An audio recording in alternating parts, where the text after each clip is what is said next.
എല്ലാവർക്കും നമസ്കാരം. പുതിയൊരു വീഡിയോയിലേക്ക് സ്വാഗതം. ചക്കക്കുരുവും മുരിങ്ങയിലയും ചേർത്ത് വളരെ ഹെൽത്തി ആയിട്ടുള്ള നല്ലൊരു നാടൻ ഒഴിച്ചുകറിയാണ് ഇന്ന് നമ്മൾ തയ്യാറാക്കുന്നത്. നമ്മുടെ ഈ കറി തയ്യാറാക്കാനായിട്ട് ഒരു മൺചട്ടിയാണ് എടുത്തിരിക്കുന്നത്. മൺചട്ടി തന്നെ വേണമെന്നില്ല, ചൂട് കട്ടിയുള്ള ഏതൊരു പാത്രത്തിലും നമുക്ക് ഈ കറി തയ്യാറാക്കി എടുക്കാം. അതല്ലെങ്കിൽ ചക്കക്കുരു പെട്ടെന്നൊന്ന് വെന്ത് കിട്ടാനായിട്ട് കുക്കറിലും നമുക്ക് ഈ കറി തയ്യാറാക്കാവുന്നതേ ഉള്ളൂ. ആദ്യം തന്നെ നമുക്ക് ചക്കക്കുരു ഒന്ന് വേവിച്ചെടുക്കണം. അതിനായിട്ട് ഏകദേശം 20 ചക്കക്കുരു ഇതുപോലെ ചെറുതായി നീളത്തിലൊന്ന് അരിഞ്ഞെടുത്തിട്ടുണ്ട്. നമുക്ക് ഇഷ്ടമുള്ള അളവിൽ ചക്കക്കുരു എടുക്കാവുന്നതാണ്. ചക്കക്കുരു എടുക്കുമ്പോൾ പെട്ടെന്ന് കുഴഞ്ഞു പോകുന്ന തരത്തിലുള്ള പൊടിയുള്ള ചക്കക്കുരു എടുക്കുകയാണെങ്കിൽ ഈ കറിക്ക് കൂടുതൽ ടേസ്റ്റ് ഉണ്ടാവും. ഈ ചക്കക്കുരു നമുക്ക് ഈ മൺചട്ടിയിലേക്ക് ഇട്ട് കൊടുക്കാം. കൂടെ തന്നെ 1/2 ടീസ്പൂൺ ഉപ്പും 1/4 ടീസ്പൂൺ മഞ്ഞൾപ്പൊടിയും ഒപ്പം തന്നെ എരിവിനായിട്ട് 3 പച്ചമുളക് നീളത്തിൽ അരിഞ്ഞത് കൂടി ചേർത്ത് കൊടുക്കാം. എരിവിനായിട്ട് നമ്മൾ ഇതിലേക്ക് മുളക് പൊടി ചേർക്കുന്നില്ല, അതുകൊണ്ട് നമ്മുടെ എരിവിന് ആവശ്യമുള്ള പച്ചമുളക് ഈ സമയം നമുക്ക് ഇതിലേക്ക് ചേർത്ത് കൊടുക്കാം. കൂടെ തന്നെ ഈ ചക്കക്കുരു ഒന്ന് വെന്ത് കിട്ടാൻ ആവശ്യമായ വെള്ളം കൂടി ഒഴിച്ചു കൊടുക്കാം. ചക്കക്കുരു വേവാനായിട്ട് കുറച്ചധികം സമയം എടുക്കുന്നത് കൊണ്ട് 1.5 കപ്പ് വെള്ളമാണ് ഒഴിച്ചു കൊടുത്തിട്ടുള്ളത്. കറിക്ക് ആവശ്യത്തിനുള്ള കുറവുള്ള വെള്ളം നമുക്ക് പിന്നീട് നോക്കിയിട്ട് ഒഴിച്ചു കൊടുക്കാം. വെള്ളം ഒഴിച്ച് എല്ലാം ഒന്ന് ഇളക്കി യോജിപ്പിച്ച ശേഷം സ്റ്റവ് ഓൺ ചെയ്ത് ഫ്ലെയിം ഒന്ന് കൂട്ടി വെച്ച് ഈ വെള്ളം ഒന്ന് തിളച്ചതിന് ശേഷം മീഡിയം ഫ്ലെയിമിൽ ഒരു 10 മിനിറ്റ് മൂടി വെച്ച് നമുക്ക് ഈ ചക്കക്കുരു ഒന്ന് വേവിച്ചെടുക്കാം. ചക്കക്കുരു വേവാനായിട്ട് കൂടുതൽ സമയം എടുക്കുന്നത് കൊണ്ട് അടി പിടിക്കാനുള്ള സാധ്യത കൂടുതലാണ്.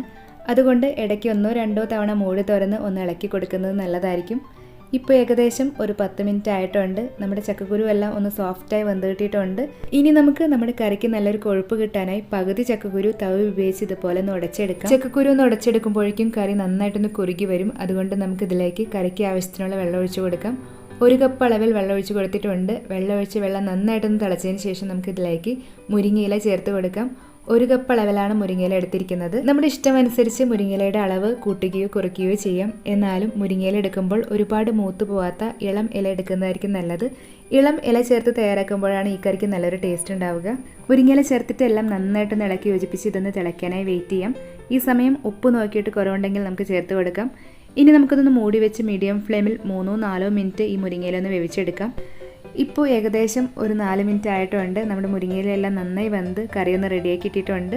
ഇനി നമുക്ക് ഫ്ലെയിം ഒന്ന് ഓഫ് ചെയ്തിട്ട് ഇതിലേക്കൊന്ന് താളിച്ച് ചേർക്കാം. താളിക്കാനായിട്ട് സ്റ്റവിലേക്ക് ഒരു പാത്രം വെച്ചിട്ട് ഇതിലേക്ക് 2 ടേബിൾ സ്പൂൺ വെളിച്ചെണ്ണ ഒഴിച്ചു കൊടുക്കാം. ഇലക്കറി ആയതുകൊണ്ട് നമ്മൾ ഇതിലേക്ക് കടുകോ കറിവേപ്പിലയോ അങ്ങനെ ഒന്നും ചേർക്കുന്നില്ല.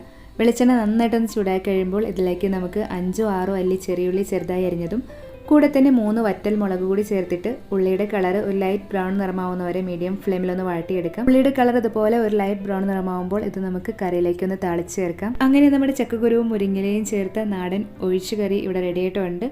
ഇത് നമുക്ക് ചൂടോടുകൂടി തന്നെ ചോറിൻ്റെ സെർവ് ചെയ്യാം. റെസിപ്പി ഇഷ്ടമായെങ്കിൽ നിങ്ങളുടെ വിലയേറിയ അഭിപ്രായങ്ങളും നിർദ്ദേശങ്ങളും കമൻറ്റ് ചെയ്യാനും ട്രൈ ചെയ്യുന്നുണ്ടെങ്കിൽ ഫീഡ്ബാക്ക് പറയാനും മറക്കരുത്. മറ്റൊരു റെസിപ്പിയുമായിട്ട് ഉടനെ കാണാം. താങ്ക്